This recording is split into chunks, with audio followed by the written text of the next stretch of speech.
Los Angeles, cerné par les flammes. En plein hiver, la Californie s'est embrasée.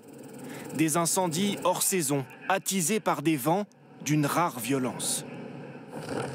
Des rafales jusqu'à 160 km/h, comparables à celles observées lors d'un ouragan, qui traînent les braises sur des kilomètres.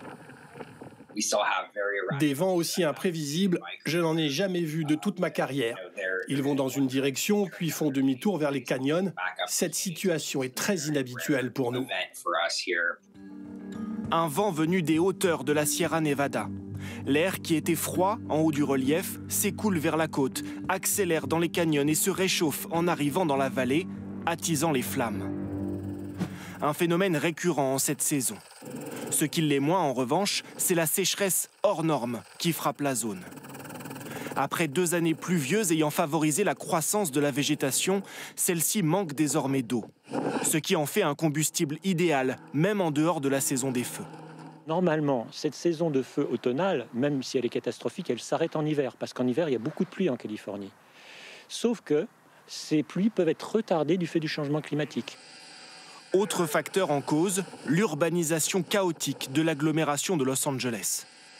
En plus de maisons construites à flanc de colline, difficiles d'accès pour les secours et donc vulnérables, la plupart des lotissements récents ont été bâtis en quelques années, à proximité directe de la forêt.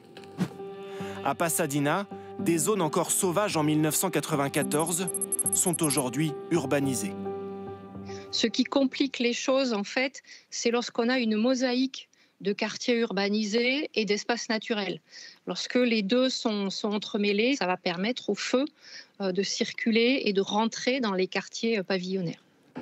Une polémique enfle aussi aux États-Unis concernant le budget des pompiers de Los Angeles, en baisse cette année. Moins 17 millions de dollars pour 2025. Plusieurs postes supprimés, des moyens opérationnels réduits.